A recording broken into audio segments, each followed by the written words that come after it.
you know, every so often, because now that I know I'm in the right spot, as long as I cut straight down, I'll be in good shape.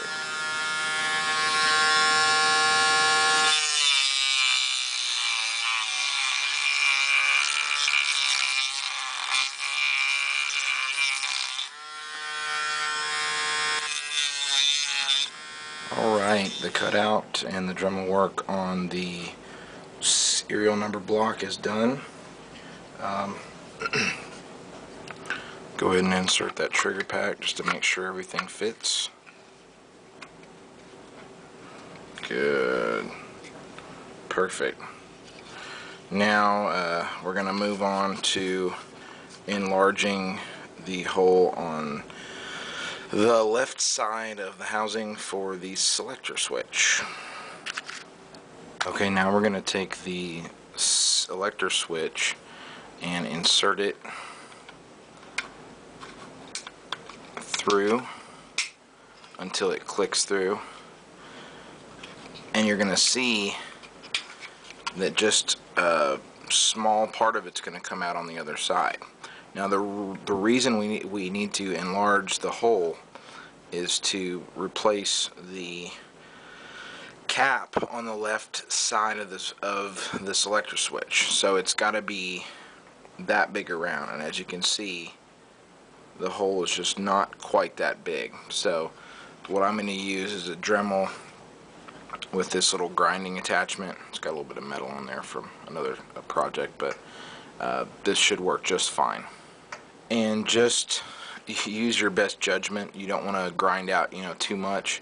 So just you know, grind out a little bit and test fit it.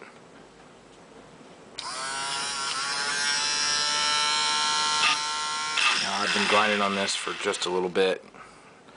You can see how the hole's a little bit bigger. Try to stick this cap in.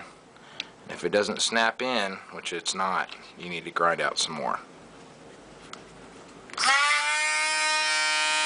Alright, now after some more grinding, see how it just lays right in there? That's perfect. So now we'll replace our trigger pack. Insert our selector switch and push it in until it snaps, just like that. Now we're going to, in the correct orientation, put the cap back on, and it's only going to go on one way. There we go. Now press it together as firmly as it'll go. Now you'll notice when you start to engage it or disengage it how tough it's going to be. That's because the back side of the switch on each end, or on each cap, is going to be rubbing on this raised area. Now it's a little bit higher of a platform on this on the right side, but the only fix I've come up with is to grind off a little bit of the switch on the underside with your Dremel. And the reason you put the caps on and rotate it like this is to mark on that plastic where you need to grind off. And I'll show you what it looks like. When you pull the cap off, there'll be a little shiny area. You can't really see it with the camera, but that's where the plastic's rubbing. So you need to grind from there back on each one of the caps, and the harder you work that action, the more of a mark you're going to make, and the easier it's going to be to know exactly where you need to grind it off. After you've made your marks on your selector, which I have a good area there, it's rubbed off kind of shiny, go ahead and remove them, and now we can grind it off with our cutting wheel on our Dremel. There's a little bit, you can kind of see the marks that were made there. Alright, so let's get started. And again, just take your time.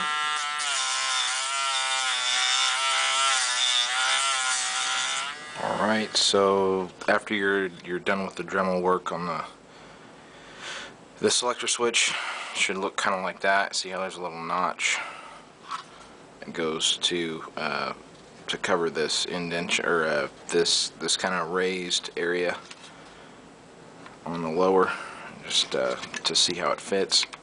Go ahead and slide it in, and it should work really nice and smooth, which it does. And you can see how it gives some clearance there. And just repeat the process on the other side. Okay, the only other mod you need to make on the actual housing itself is to enlarge the hole for the trigger pack screw. And it's hard to get a picture. This is the hole you want to expand right here. I'm going to use a drill bit to do that.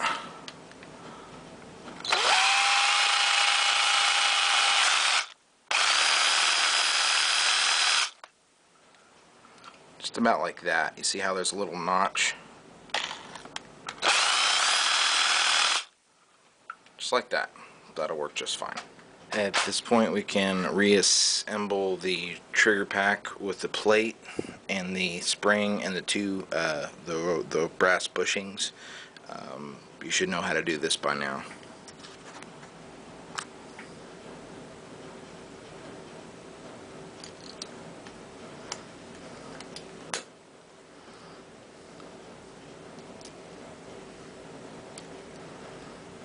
Just like that. Now, very gently and carefully slide the assembled trigger pack into the housing. Make sure those brass bushings stay in place.